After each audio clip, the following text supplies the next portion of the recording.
Welcome, everyone. Today we have Elizabeth Knight. Elizabeth, how are you doing today? I'm great, thank you. Thank you for having me. Yeah, thank you for coming on today. Yeah, I'm Liz- excited to be here. Me too. Elizabeth Knight is the founder of Purposeful. She has a big dream to change the way we educate young people about their careers and their futures.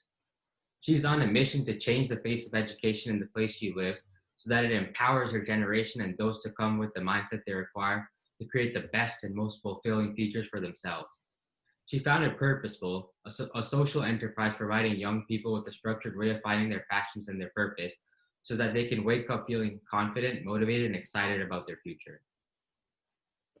So, Elizabeth, can you tell us a little bit about how you've been empowering the younger generation to realize their future and dreams? Yeah, well, firstly, it sounds a lot cooler when you read my introduction back to me. So thank you for doing that. Yeah, my name is Elizabeth and I am 21 years old.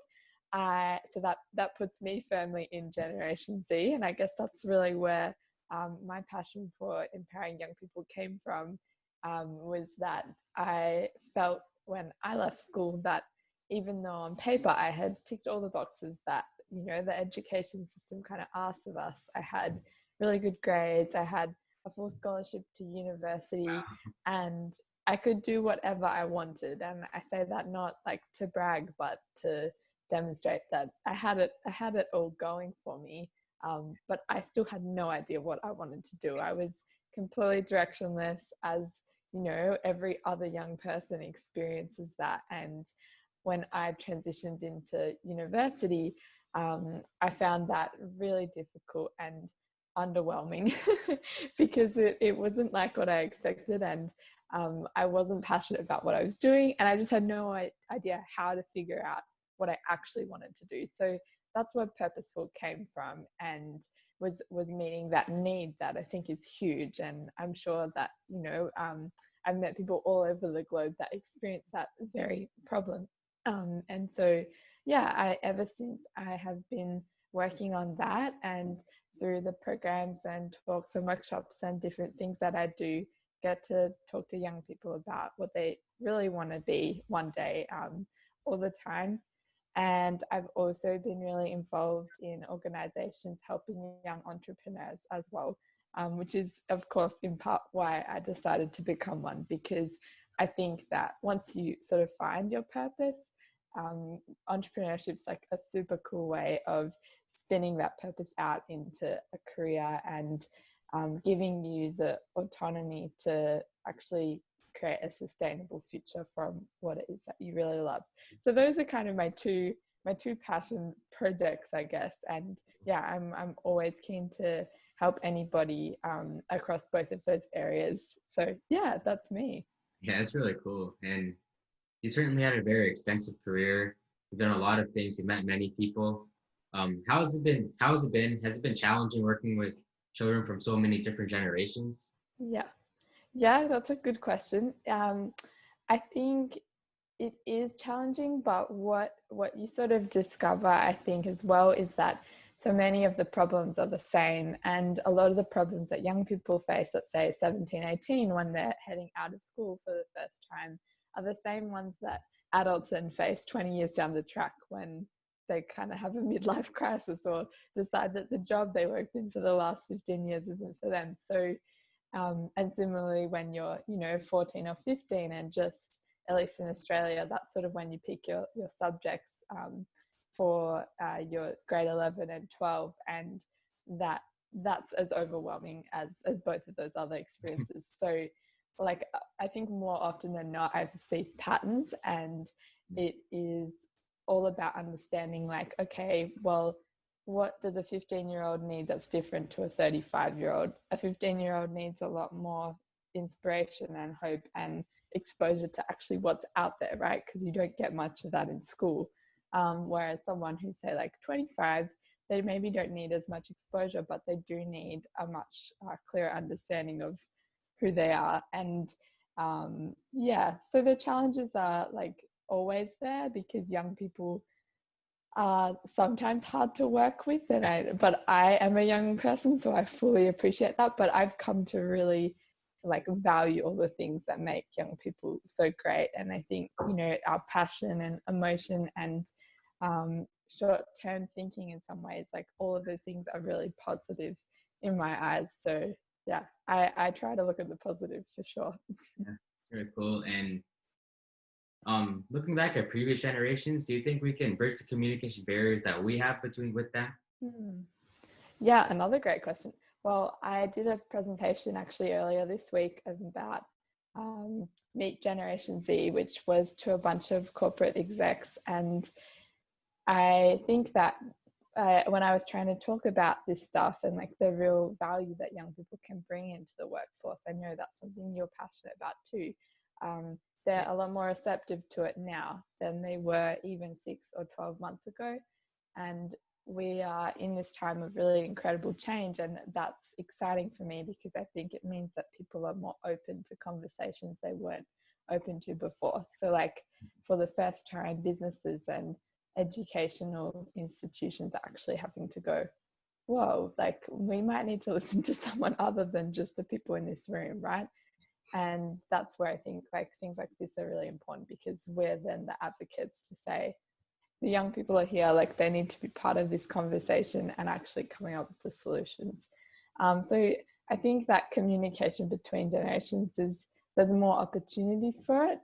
But I also think that it comes with, or like improved communication will come with like better self-awareness, like knowing that young people often are emotional, they are passionate, they are like changing their mind all of the time, and they're not bad things, but you know, as we get older, like those things change. So we have to always have empathy for like the people that we don't understand, I think, because even though we might not understand their experience, like it's as true as ours is. And for me, that's where a lot of like improvements will come in this space. And throughout your whole career, have you just not been understood because you're a Gen Zer, or not been understood as much? Because like the problem in our society. Yeah, I have worked in lots of youth organizations or in education sort of stuff, and I've had like also, I've always had these awesome roles where I'm working with young people, and I love that part. But often the system that, you know, like that role sits inside of isn't, you know, really supportive of young people. And I found that a lot in education, which is really conflicting because the work is so great, but sometimes the people you work for don't necessarily like empower young people themselves. And that's been a challenge.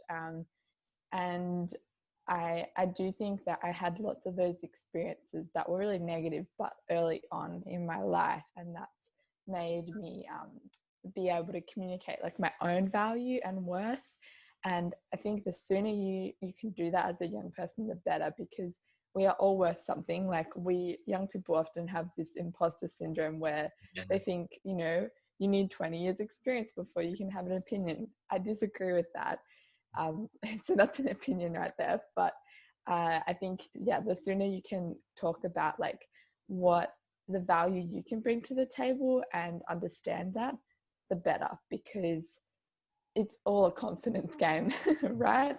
If you feel like you're not being understood or not being heard, then half the time it's the other people that aren't listening properly, but also the other half of the time it's on you to be really clear and confident in who you are, and that takes time.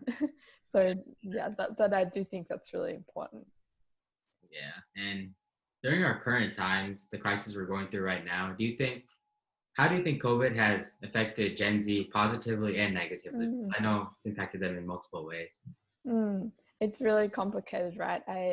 I've done a lot of work with people during this time, and what I have noticed is that people will say like, I am excited about the future, but I'm also scared. I am, you know, confident, but I'm also really unsure. And in a lot of surveys and stuff I've done, like that's what's come back, that it's we're going through these like conflicting kind of experiences, and that can be really challenging. But I think it's just because it's a time of change. And in the programs that I've run, I found it's been really positive because people are changing how they think. And so and any time when there's change, there's opportunity to bring in a new idea. Whereas say even 6 months ago, I think a lot of people wouldn't have embraced what I'm doing as much as they have right now, because they need it more right now. They need more certainty. That makes sense.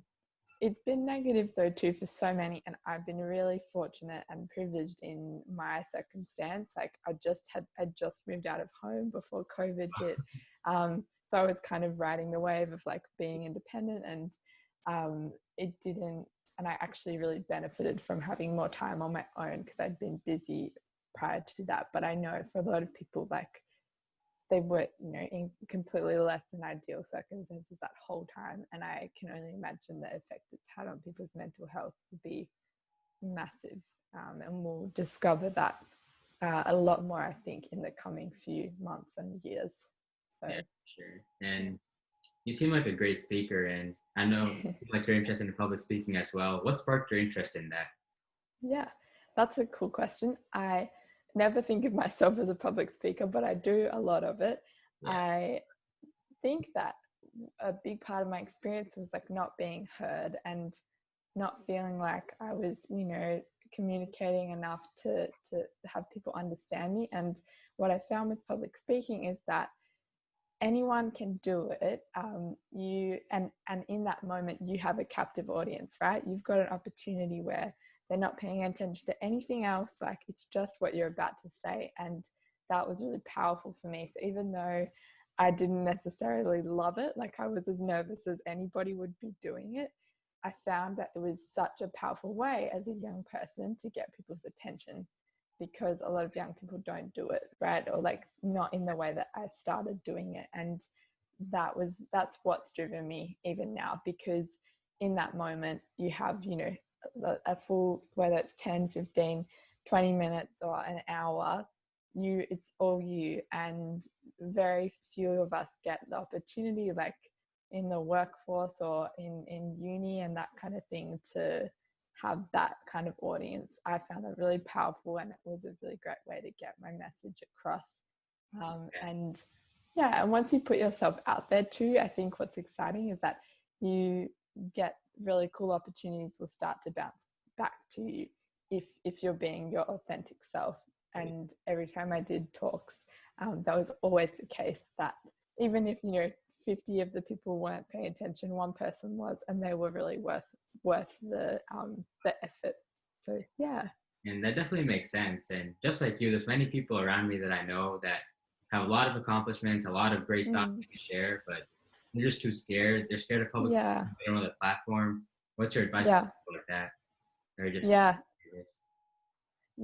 I some good advice I had was to always, when you're doing public speaking, like to speak as though you're having a conversation with one other person. So the way that I prepare for a talk is like, I don't write a script really. I do talk to myself. So that, the 24 hours before, I'll be in my room talking to myself as though I'm giving the talk. But I really try and keep it conversational, because I think that's just so much more authentic and people resonate with it. And once you've got the hang of that, then you can be more polished and work on the other more like traditional public speaking things. But that was enough for me in the beginning, was just not really filtering what I was saying. And I don't mean not preparing, like I would really sit and think about like, these are the key ideas that I want to get across. Another piece of advice is to swallow your nerves and your fear. I'll go through phases where it's really scary. Like I don't think anyone is fully comfortable doing public speaking, or at least I haven't met that person yet. But for me, I'll still get nervous, but you just kind of have to like park it in the back of your head, and then just use that adrenaline that comes with fear to push you forward. And it's really I'll try not to prepare too far in advance, actually, because otherwise you're stressed for a longer period of time. And yeah, so they're two of my strategies. But just get out there. Like starting somewhere is better than not starting at all. So it's not a failure if you get up there and do it, and you'll learn so much from actually just giving it a go. Yeah, it makes sense. And that's some great advice. I'm sure a lot of people around me could use that because a lot of people just don't know how to express their thoughts. There's a lot of people Yes. like that. And I Yeah. think public speaking is a great skill to have. Yeah. Or at least like finding, public speaking is something that I love doing, but I think it's more about finding whatever way helps you to express what's going on in your head. Like, I definitely love writing. I've always been very, very well spoken at times, and often that I was better on paper than in person. And so it would really help me to write things down. Whereas for other people, they just need to talk to their friends about it, or like take a lot of time in silence to go through their thoughts. So figure out what it is for you and then go with that. Some great piece of advice. And how can we, as Gen Z members, come together and impact society in a positive way during these COVID times? What do you think is the best way? Because I believe Gen Z has a lot of potential, maybe even more than Mm. previous generations have. Mm. I A really good question. I think for everyone, not just Gen Z, it's about having the hard conversations. And I mean the ones whether it's about, about politics or the environment or like the future, all of those things that we all have strong opinions on, right? Like no one doesn't. And what I think the problem often is that we give up when it feels hard. Like even, talking to my parents, they have a different view on the world than I do, and that's fine. But we have to appreciate that. And so I think a big part of like making change is starting small and starting like with yourself, your day-to-day life, like how you're living, and the issues that you really care about as a young person. Like make sure you're a good example, because I think that everybody you're a leader if someone is following you. And if you've got a little brother or sister, or you give a workshop or a talk, then there's other people that are going to start looking to you and how you live your life. So I think change starts at home, and it can be really overwhelming, right, when you see everything that's going on in the world, and to know where to start. But I think that starting small is always good. Yeah, that's what I'm trying to do, at least in myself Yeah, it's a as great start well. for you, at least. Looks like everything's going well. Fingers crossed. Well, it's a roller coaster. I hope an important thing to note is that it's very much a roller coaster. And this might seem like everything's great, but we all have moments within the day and every other day that's not great. And I really try and be authentic that like my life's not perfect. Like this isn't easy, and that's okay. But yeah, just wanted to make sure people don't think that I'm like a saint leaving this Yeah. conversation, because yes. And do you have any final message you would like to share with the Gen Z community? Yeah. Well, you'd think I'd have this prepared beforehand, but I don't. I think that if the best thing that you can do, like when you're unsure about, your future, is to start by investing time in yourself, because often we get overwhelmed by like, there's so many things that we could be, or the opposite, and feel like that we have no other options. And I think what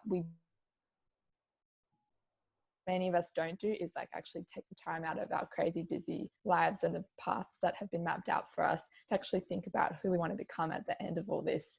And if you can even take like 10 minutes out of every day to consider that, of like, what would you do if money were no object? What would you do if you had a year left to live? Like those really big questions, but they get to the heart of who you actually want to be really quickly. And most people don't do that. They wait 10, 15 years and then realize that they never asked themselves that question. So the earlier you can start thinking about those kind of questions, the better. Even if you don't have the answer yet, that's okay. But actually just having them in your mind is more than what a lot of people do. So I really think that's like something that will get you ahead in your own personal development, more than anything else.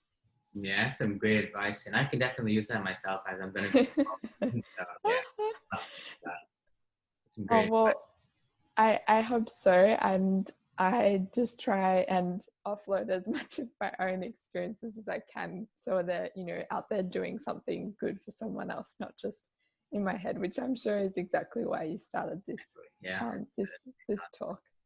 yeah. Yeah. Thank you for coming on today, Elizabeth. Appreciate your time. That's okay. Thank you for having me, and all the best. I'm backing you all the way. Yeah, thank you.